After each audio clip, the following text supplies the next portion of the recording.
I'm Yolanda, 28 years old, and I just discovered something that made my blood run cold.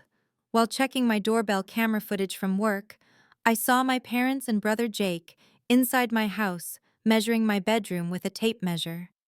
My mother held a notebook clearly labeled Jake's move-in plan. They were planning to move my unemployed brother into my home while I was away on a business trip to Seattle next week. That's when I decided to set the most elaborate trap of my life. Before we dive into this incredible story, I'd love to know where you're watching from today. If you've ever dealt with family members who crossed major boundaries, hit that like button and subscribe for more stories about standing up for yourself. Trust me, what happens next will have you questioning everything you thought you knew about family loyalty. Let's get into how I turned the tables on my own parents and brother in the most satisfying way possible. Looking back now, I should have seen this coming from miles away. I've been working since I was 16 years old, starting with weekend shifts at a local grocery store while maintaining straight A's in high school. Every dollar I earned went toward my future, while I watched my parents pour thousands into my older brother Jake's endless mistakes. I put myself through college with scholarships, student loans, and 3 part-time jobs, graduating with honors in computer science. By 26, I had saved enough for a down payment on my own house, a modest 3-bedroom home in a quiet neighborhood that I'd worked my entire adult life to afford. Jake, on the other hand, lived a completely different story. At 31, he had never held a job for longer than 3 weeks. He dropped out of college 3 separate times, and each time our parents covered the full tuition costs without question. First, it was business school because he claimed he wanted to be an entrepreneur. Then communications because he decided he was meant for marketing. Finally, art school because he discovered his true passion for painting. None of these attempts lasted more than a semester, and he never produced a single painting worth mentioning. The pattern of enabling ran deeper than just education. When Jake crashed his first car while texting and driving, our parents bought him a newer, more expensive model. When he crashed that one 6 months later during a street race, they upgraded him again. His apartment evictions became so routine that landlords in our area started recognizing his name on applications. Each time our parents would swoop in, pay off his debts, and find him somewhere new to live. The gambling debts were perhaps the worst part. Jake had developed a serious online poker addiction, convinced he was just one hand away from hitting it big. Our parents refinanced their house twice to cover his losses. They emptied their retirement savings to pay off dangerous people he owed money to. Meanwhile, they never offered me a single dollar for my education or my house, always saying I was so responsible and didn't need help. The translation was clear: being responsible meant being invisible. 2 months ago, everything reached a boiling point. Jake had been evicted again, this time for turning his apartment into what neighbors described as a 24-hour party zone. Our parents called a family meeting at their house where they presented their solution with bright smiles. Since I had extra bedrooms and Jake needed somewhere to stay, temporarily, wouldn't it make perfect sense for him to move in with me? They painted it as a wonderful opportunity for sibling bonding, completely ignoring Jake's history of destroying every living space he'd ever occupied. My refusal was immediate and firm. I explained that I'd worked hard for my home and my peace. I reminded them of Jake's track record with property damage, his inability to respect boundaries, and his habit of inviting questionable friends over at all hours. I even offered to help Jake look for affordable apartments or job training programs. The silence that followed my refusal was deafening. My mother's face transformed from hopeful to cold in seconds. My father shook his head like I'd just committed an unforgivable sin. Jake predictably stormed out while calling me selfish and claiming I thought I was too good for family. The 2 months of cold treatment that followed were actually peaceful at first. No more guilt-trip phone calls, no more last-minute requests to bail Jake out of his latest crisis. I focused on my work as a software developer, earned a performance bonus, and started planning a solo trip to Seattle for a tech conference. Life was good until I made the mistake of giving my parents my spare key for emergency plant watering while I'd be away. The discovery came by accident. I was testing my doorbell camera's motion detection settings from my office when I noticed unusual activity. There they were, My parents and Jake in my house in the middle of a Tuesday afternoon when they knew I'd be at work. My mother carried that notebook, and they moved through my house like they were casing it. Jake pointed at walls, clearly discussing where his gaming setup would go. My father measured doorways, probably checking if Jake's oversized furniture would fit. They spent 40 minutes documenting every corner of my private space. My hands shook as I saved the footage and immediately called my best friend Sasha, who happened to be a lawyer specializing in property law. She watched the video in silence, before stating the obvious. They were planning something big, and I needed to protect myself. As we discussed options, a plan began forming in my mind. If my family wanted to play games with my home and my trust, I would give them a game they'd never forget. Sasha suggested I document everything meticulously, but I had bigger ideas brewing. Why simply document when I could orchestrate a lesson they desperately needed? The trap would require preparation, planning, and perfect execution. As I rewatched the footage of them violating my privacy, any lingering guilt about what I was about to do evaporated completely. They had crossed a line, and I was going to make sure they understood exactly how far over it they'd stepped. The next morning, I called in sick to work and began Operation House Trap with military precision. My first stop was a high-end security company that specialized in discreet surveillance. I explained my situation to the technician Marcus, who had apparently seen similar family drama before.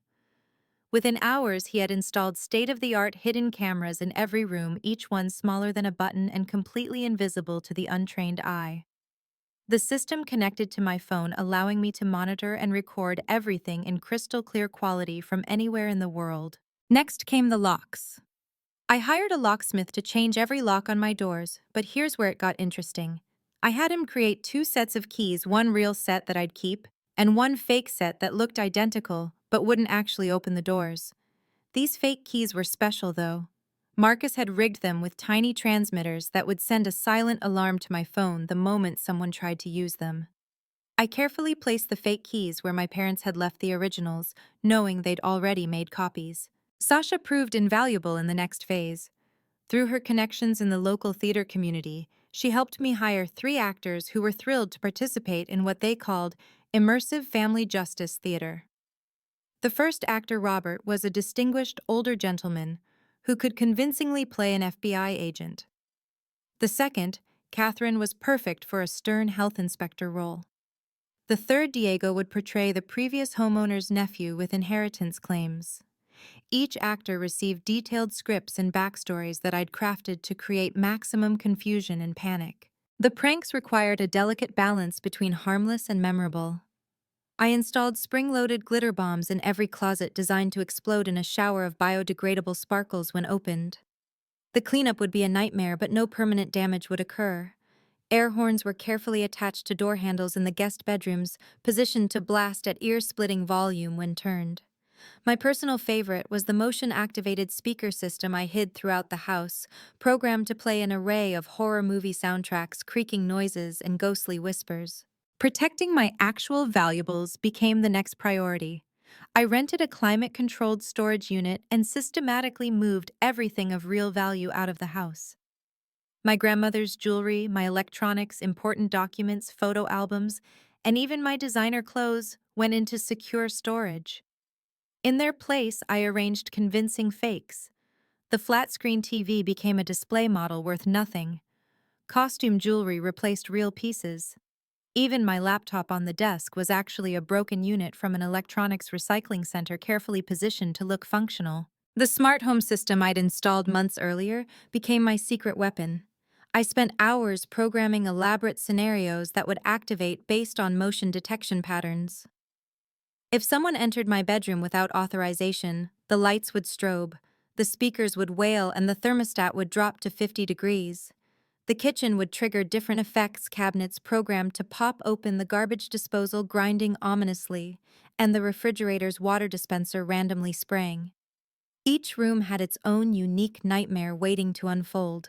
My neighbor, Mrs. Chen, became an unexpected ally in my plan. The 72-year-old retired FBI agent still maintained the sharp instincts from her decades in federal service. When I explained the situation, her eyes lit up with mischievous delight. She volunteered to play a crucial role, the concerned neighbor who would just happen to notice strangers breaking in at the perfect moment. We rehearsed her part several times, and her performance skills rivaled the professional actors. The fake legal documents required careful creation. I drafted official-looking papers suggesting the house was under federal investigation for the previous owner's alleged criminal activities. Another set implied the property was still in probate court with multiple inheritance claims. A third suggested environmental contamination, requiring immediate evacuation. Each document was just believable enough to cause panic, but vague enough to avoid actual legal issues. Sasha reviewed everything to ensure I wasn't crossing any lines into fraud territory. The final piece involved my business trip. I booked a real flight to Seattle to maintain authenticity, but I also reserved a room at a hotel just 10 minutes from my house. I would check in at the airport, making sure to post on social media about my excitement for the conference. Then I'd quietly return, set up my command center at the hotel, and wait for the show to begin. Every detail had been considered, every possibility anticipated. The trap was set, and I was ready for whatever my family thought they could pull off. The Sunday before my supposed trip, my parents invited me to their weekly family dinner. The invitation itself was suspicious, considering they'd been giving me the silent treatment since I refused to house Jake. Still, I accepted, curious to see what they had planned. Walking into my childhood home, I immediately noticed the atmosphere. My parents were unnaturally cheerful, offering me my favorite dishes and asking about work with enthusiasm they hadn't shown in years. Jake sat at the table with a smirk that made my skin crawl, the kind of expression he wore when he knew something others didn't. Throughout dinner, my mother kept steering the conversation toward my upcoming trip. She asked about my flight time with the intensity of someone planning a surprise party, except I knew the surprise they had in mind was far from celebratory. When would I leave for the airport? How long was the flight? Did I need a ride? When I mentioned my Uber was already booked, I caught a quick glance between my parents. My father quickly asked if I'd arranged for someone to water my plants, and my mother jumped in to offer their services with touching concern for my ficuses that had never existed before. Jake's behavior was perhaps the most telling. Usually he spent family dinners complaining about his latest injustice or scrolling through his phone. Tonight he was engaged, even taking photos of the dinner table. But I noticed his phone camera often pointed past the food, capturing angles of my purse, my car keys, anything that might reveal information about my schedule. When I excused myself to use the bathroom, I doubled back quietly and heard him telling our parents he needed measurements for his gaming chair and desk to ensure they'd fit through doorways. The betrayal ran deeper than I initially thought. That evening, I received a call from my friend who worked at a local moving company.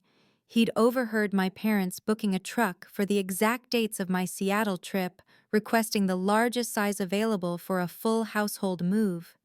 They'd paid in cash and specifically asked for early morning availability. The pieces were falling into place, painting a picture of premeditation that had been months in the making. This wasn't a spontaneous decision. This was a carefully orchestrated invasion. My investigation revealed even more disturbing details. Through casual conversations with extended family members, I discovered my parents had been laying groundwork for months. They'd told everyone that I had graciously agreed to take Jake in, but was too proud to admit I needed help with the move. My Aunt Martha called to praise me for finally stepping up for family, gushing about how wonderful it was that I was giving Jake a fresh start. My cousin Emma mentioned she'd heard I was converting my home office into Jake's art studio, a detail so specific it could only have come from my parents' fabricated narrative. The social media evidence was equally damning. Jake had been posting cryptic updates about big changes coming and new beginnings. His friends commented with congratulations and jokes about finally getting his own space. One post particularly stung, a photo of him standing outside my house during that secret visit, captioned, "Soon." The arrogance of it all was breathtaking. They were so confident in their plan that they were already celebrating publicly, assuming I'd be too conflict-averse to fight back once presented with a fait accompli. The final straw came when I discovered the extent of their intelligence gathering. My mother had accidentally opened my mail during a recent visit, photographing a bank statement that showed my recent performance bonus. Jake's gambling debts had apparently reached a critical point, and my parents saw my savings as the solution. They'd even researched tenant rights in our state, printing out articles about how difficult it was to evict family members once they'd established residency.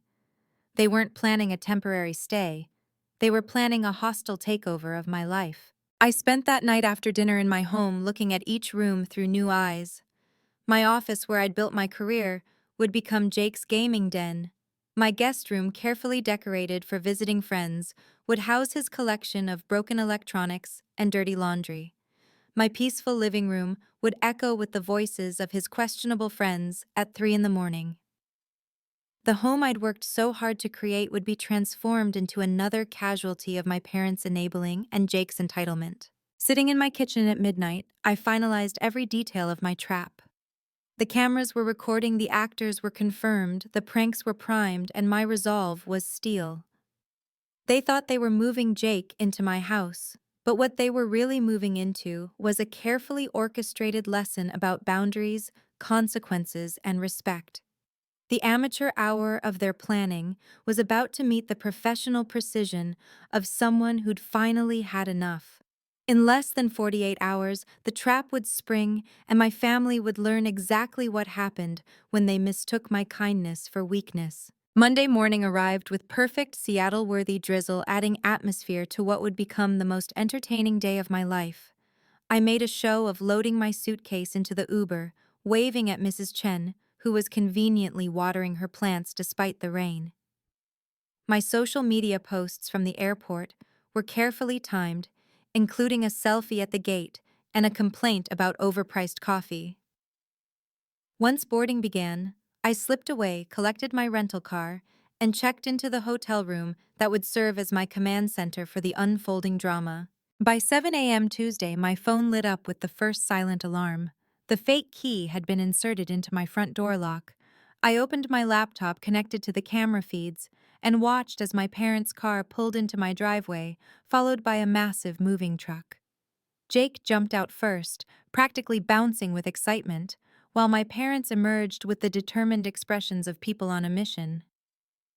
My mother clutched a clipboard, my father carried a toolbox, and behind them 2 hired movers began unloading Jake's possessions. The audacity was breathtaking. They spent several minutes fumbling with the fake keys, growing increasingly frustrated. Finally, my father pulled out what looked like lock-picking tools, confirming they'd prepared for multiple scenarios. Once inside, they moved with disturbing efficiency. Jake headed straight for my bedroom, throwing his arms wide as if claiming his territory.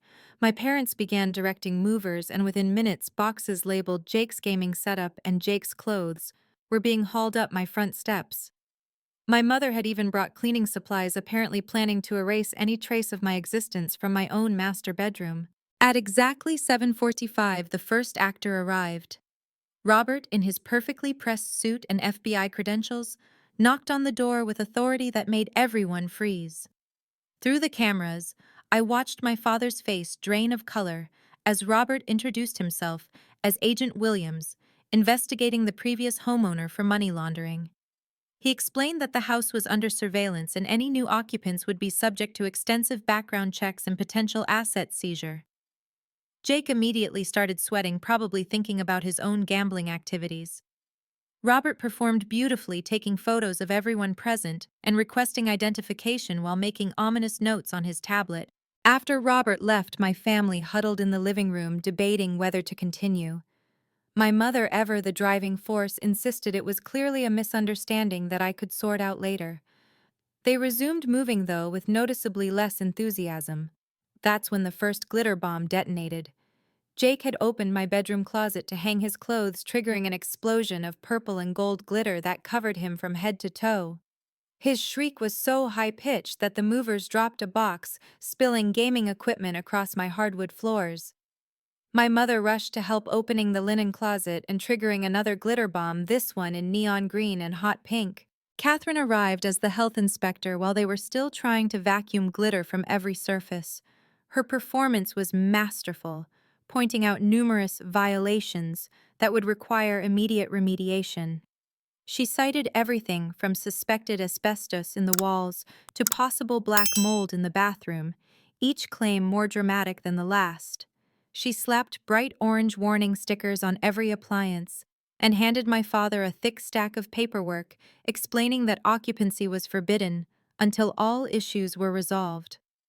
The best part was watching Jake frantically Googling symptoms of black mold exposure on his phone. The smart home system activated when Jake entered my office, plunging the room into darkness before strobing lights and air raid sirens filled the space.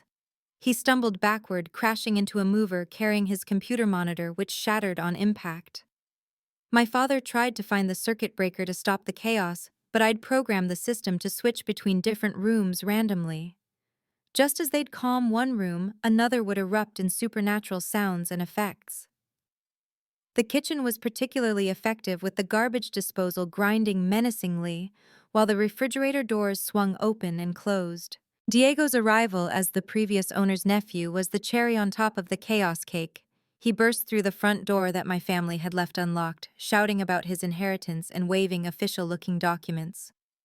He claimed the house sale had been fraudulent, that his uncle had been manipulated in his final days, and that everyone present was trespassing on his rightful property. The movers, who hadn't been paid enough for this level of drama, began loading Jake's belongings back onto the truck. Diego threatened lawsuits, police involvement, and even hinted at connections to organized crime, who were very interested in the property. My parents tried repeatedly to call me throughout the morning, but I let everything go to voicemail. Their messages progressed from casual check-ins to increasingly frantic demands that I call back immediately. Jake's social media posts had shifted from celebration to confusion, with his friends commenting to ask if the move was still happening. Meanwhile, Mrs. Chen had called the police about suspicious activity at my house, timing it perfectly for maximum impact. The officers arrived just as my family was dealing with Diego's threats, creating a perfect storm of confusion. Through it all, I sat in my hotel room eating popcorn and taking screenshots for posterity. The cameras captured every glorious moment: Jake's glitter-covered meltdown, my mother's horror at the health violations, my father's bewilderment at the FBI visit. The movers eventually gave up entirely, driving away with half of Jake's possessions still on the truck, leaving the rest scattered across my lawn in the rain. By noon, my family was in full retreat, loading what they could into their car and fleeing the scene like criminals escaping a botched heist. The trap had worked more perfectly than I could have imagined. 2 hours after my family's hasty retreat, I arrived home, timing my return perfectly to catch them regrouping in my driveway. I pulled up with Oscar-worthy shock on my face, stepping out of my rental car with my phone already recording. My parents stood by their car, still dusted with glitter, while Jake sat on my porch steps looking like a unicorn had exploded on him. Boxes of his belongings were scattered across my lawn, soaking in the continued drizzle. I let my jaw drop, my eyes widen, and my voice shake with perfectly calibrated disbelief as I demanded to know what was happening at my house. My mother immediately launched into their prepared narrative, her voice syrupy sweet, despite the green glitter in her hair. According to her version, I had called last week and invited Jake to move in, even insisting they do it while I was gone, to surprise me with how nicely they'd set everything up. She claimed I must have forgotten due to my busy schedule, painting me as a scattered workaholic who couldn't keep track of my own generous offers. The gaslighting was so blatant, so rehearsed, that I almost admired the audacity. My father nodded along, adding details about how grateful I'd supposedly been for Jake finally having stability. I let them finish their entire fabrication before pulling out my phone and casting the security footage to my smart TV through the window. Their faces went through a spectacular range of emotions as they watched themselves breaking into my house, measuring rooms weeks ago, and discussing their plans in detail. The audio was crystal clear, including Jake's comment about finally having a nice place to party and my mother's suggestion to change the locks once they'd moved him in.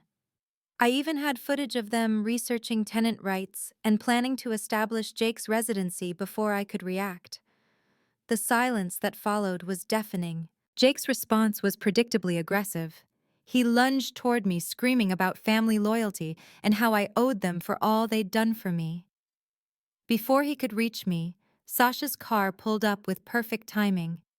She emerged with two security guards she'd hired for exactly this scenario, both former military who positioned themselves between Jake and me with professional calm. Jake's bravado evaporated, instantly reduced to muttering threats about how I'd regret this. Sasha handed my parents a formal trespassing notice, explaining in her crisp lawyer voice that any future unauthorized entry would result in criminal charges. My mother's tears came next, the weapon she'd always used when logic failed. She sobbed about how cruel I was being, how Jake was struggling and needed help, how family was supposed to support each other. She lamented the thousands of dollars they'd spent raising me, implying I owed them a lifetime of servitude for basic parenting. Between sobs, she accused me of being materialistic, selfish, and cold-hearted. The performance might have worked years ago, but watching it through the lens of their attempted home invasion, it only solidified my resolve. I stood there, arms crossed, letting her exhaust herself against my indifference. My father tried a different approach, switching to threats when manipulation failed. He declared I was no longer his daughter, that I'd be written out of the will, that I'd die alone without family. I couldn't help but laugh, informing him that being disowned by people who'd tried to steal my home was more of a gift than a threat. That's when I revealed I knew about their attempt to access my bank accounts using information from my mail. Sasha had helped me file a police report about the identity theft attempt, and I had documentation of their efforts to use my bonus to pay Jake's gambling debts. The threat of actual legal consequences finally penetrated their delusion. The situation exploded when I showed them footage of every single thing that had happened that morning. Jake watched himself getting glitter-bombed and shrieking like a child, his tough guy image crumbling. My parents saw themselves directing movers like generals in a war their entitled invasion laid bare. The fake FBI agent, the health inspector, the inherited property claims. I explained every element of the trap they'd walked into. Jake's rage reached a boiling point, and he began destroying what he could reach, kicking boxes and throwing his belongings across my yard. The security guards calmly photographed every action for the police report. Sasha stepped forward with the restraining order paperwork, explaining that we had enough evidence for criminal charges, including breaking and entering, attempted theft, and conspiracy to commit fraud. However, if they agreed to sign documents acknowledging they had no claim to my property and would maintain a 500-foot distance from my home, we might consider not pursuing charges. My mother wailed about how I was tearing the family apart conveniently, forgetting they'd literally tried to steal my house. My father blustered about hiring their own lawyer, though we all knew they couldn't afford one after mortgaging everything for Jake's debts. The grand finale came when Jake made one last stupid decision. In his glitter-covered fury, he picked up a rock and hurled it through my living room window. The crash of breaking glass sealed his fate. The security guards immediately restrained him, while Sasha called the police she had on standby. Within minutes, sirens filled the air. Jake was arrested for destruction of property and violating the freshly issued restraining order. As the police car drove away with him in the back, my parents stood in my driveway looking like broken dolls, finally understanding that their enablement had consequences. They couldn't buy their way out of this time. Within hours of Jake's arrest, my parents had mobilized the extended family phone tree with their version of events. According to their narrative, I had orchestrated an elaborate scheme to humiliate them, endangering Jake's mental health and destroying family bonds for the sake of a house. They conveniently omitted their breaking and entering, the attempted theft, and decades of enabling that led to this moment. My phone buzzed constantly with calls and texts from relatives I hadn't heard from in years, each one parroting the same talking points about family loyalty and forgiveness. The propaganda machine was in full swing, and I was painted as the villain who chose property over people. Aunt Martha called first, her voice dripping with disapproval as she lectured me about selfishness. She reminded me how my parents had sacrificed everything for their children, how Jake was just going through a rough patch, how I should be honored to help family in need. I let her finish before sending her the complete security footage via email every damning minute of it. The silence on the other end was followed by stuttering attempts to justify what she was seeing. When she tried to claim it was still just a misunderstanding, I forwarded her screenshots of Jake's social media posts celebrating his planned takeover of my house, complete with timestamps showing weeks of planning. The family group chat became a battlefield of accusations and revelations. My cousin Emma initially sided with my parents, sharing their sob story posts with added commentary about my heartlessness. That changed when I uploaded the compilation video showing my parents' lies in real time, their gaslighting attempts, and Jake's violent behavior. Other family members began sharing their own stories. Cousin Michael revealed how my parents had pressured him to co-sign loans for Jake 3 years ago, leaving him with destroyed credit when Jake predictably defaulted. My Uncle Tony admitted he'd stopped attending family gatherings because of Jake's habit of stealing from relatives' homes during visits. The most shocking revelation came from Rachel, Jake's ex-girlfriend, who reached out privately after seeing the family drama unfold on social media. She shared documentation of Jake's history, that my parents had helped cover up restraining orders from 2 other ex-girlfriends, theft charges that my parents paid to make disappear, and evidence of him dealing drugs from their house while they looked the other way. Most disturbing was her revelation that Jake owed nearly $50,000 to dangerous people, and my parents' plan had been to establish him in my house to make me the target when collectors came calling. They were literally offering me up as collateral for his debts. My grandmother Grace, who had remained silent during years of family drama, finally spoke up in the family group chat with a message that shut everyone up. She detailed how my parents had been enabling Jake since childhood, always at the expense of their other child, who showed responsibility. She revealed she'd stopped lending them money after discovering they'd used her retirement savings not for the medical expenses they claimed, but to buy Jake his third car after another crash. She shared receipts, bank statements, and years of documentation she'd quietly compiled. Her conclusion was damning. My parents had created a monster and were now trying to make me his keeper to avoid facing their failure. The extended family began choosing sides, but the evidence was overwhelmingly in my favor. My parents' attempts to spin the narrative fell apart as more relatives shared their own experiences of being used, manipulated, or stolen from by Jake, while my parents made excuses. The family discovered a pattern spanning decades. Every time Jake faced consequences, my parents swooped in to save him, usually at someone else's expense. Bank accounts drained, co-signed loans defaulted, property damaged, valuables stolen, and always, my parents insisting it wasn't Jake's fault. The weight of collective realization was crushing their victim narrative.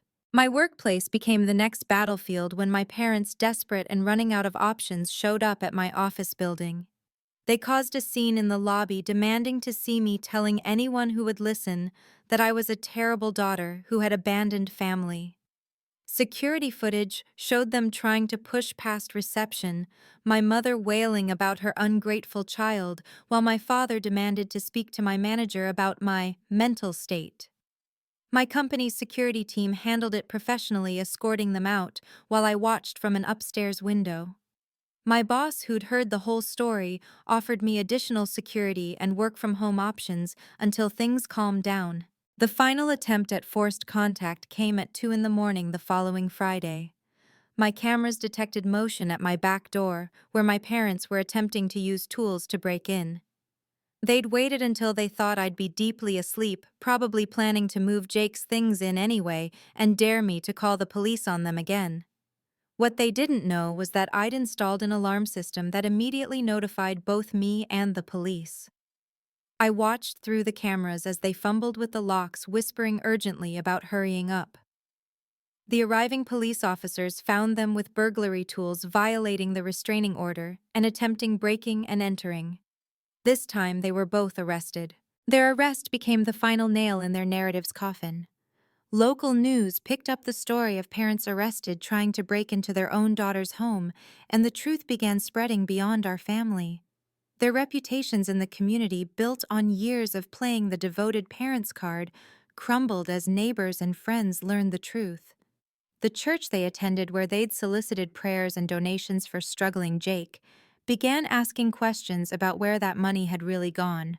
The house of cards they'd built on lies, enabling, and manipulation was finally collapsing, and they had no one to blame but themselves. In the weeks following my parents' arrest, I made the difficult but necessary decision to press charges. Some family members still tried to guilt me about sending my parents to court, but Sasha reminded me that actions have consequences and they had made their choices.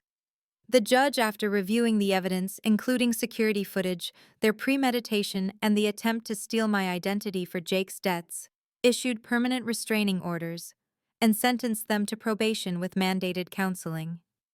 Jake received jail time for destruction of property and violating his own restraining order, finally facing consequences my parents couldn't buy him out of. The aftermath revealed just how deep the financial hole my parents had dug for Jake really was.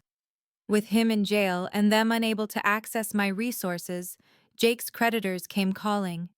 My parents were forced to sell their house to pay off the most dangerous debts, moving into a small apartment, and finally experiencing the financial consequences they'd spent decades avoiding. Their retirement savings were gone, their credit was destroyed, and they were working minimum wage jobs in their 60s. While part of me felt sad for them, I remembered they'd planned to sacrifice my future for Jake's comfort without a second thought. I started therapy to process not just recent events, but a lifetime of being the responsible child whose needs were ignored. My therapist helped me understand how I'd been programmed from childhood to enable my parents, enabling to stay quiet and successful while they poured everything into Jake. We worked through the guilt, the sense of obligation, and the fear that I was somehow wrong for protecting myself. Each session peeled back layers of manipulation I hadn't even recognized, helping me see how setting boundaries wasn't cruelty, but necessary self-preservation. The healing process was painful but transformative. My relationship with Grandmother Grace became a source of unexpected joy and healing. We started having weekly dinners where she shared stories of her own life, including her regrets about not intervening sooner with my parents. She became the parental figure I'd always needed, offering wisdom without manipulation, support without conditions.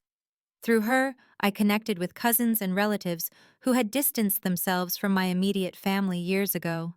These relationships, built on mutual respect rather than obligation, showed me what healthy family dynamics could actually look like. I threw myself into building a chosen family of friends who had supported me through the ordeal. Sasha and I became even closer, our friendship deepened by her unwavering support during the crisis. Mrs. Chen became my honorary grandmother, sharing tea and stories while teaching me self-defense moves from her FBI days. My colleagues who had witnessed my parents' office meltdown created a protective circle of support at work. These relationships, chosen rather than imposed by blood, filled my life with genuine love and connection that had nothing to do with what I could provide or sacrifice. 6 months after the incident, my career flourished in ways I hadn't expected. The confidence I'd gained from standing up to my family translated into assertiveness at work.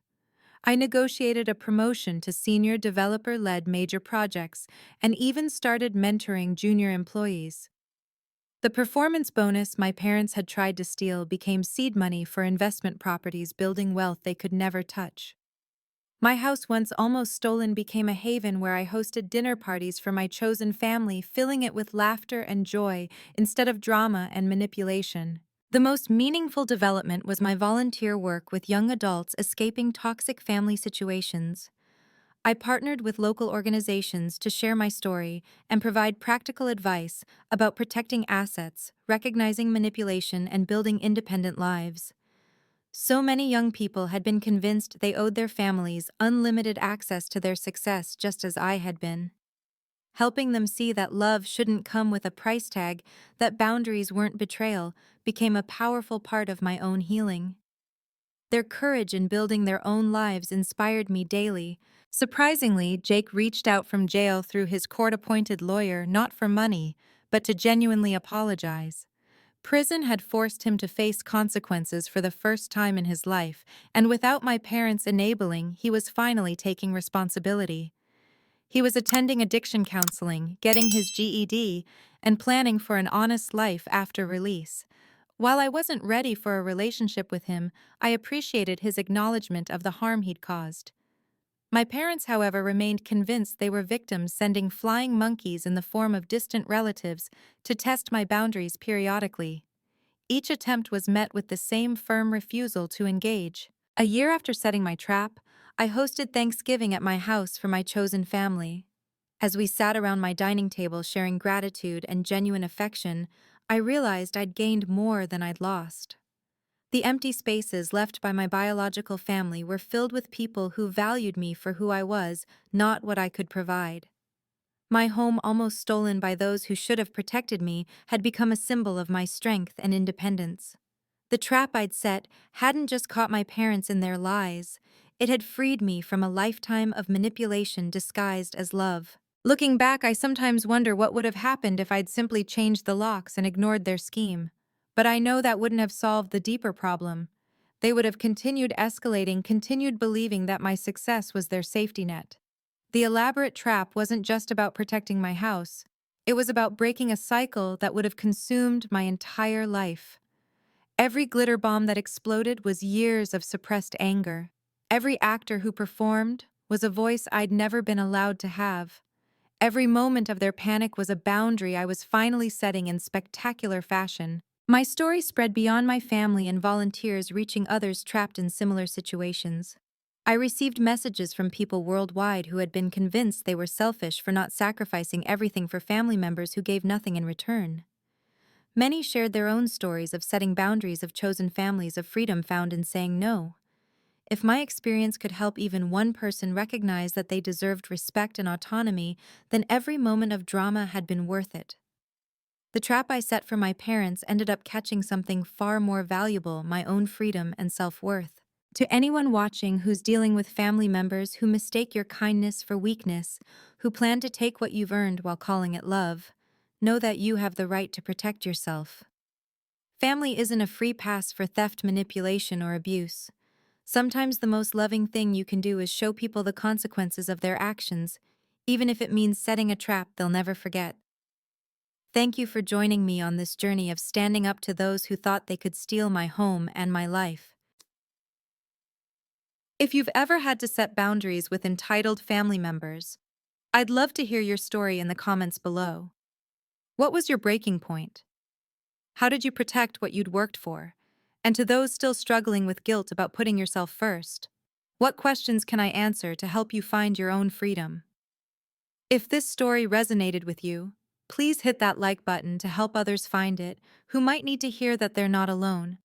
Subscribe for more stories about recognizing manipulation and building the life you deserve. And please share this with anyone who needs a reminder that protecting yourself isn't selfish, it's necessary. Thank you for watching, and remember, the best trap you can set for toxic people is a life well lived without them. Until next time, stay strong and trust your instincts.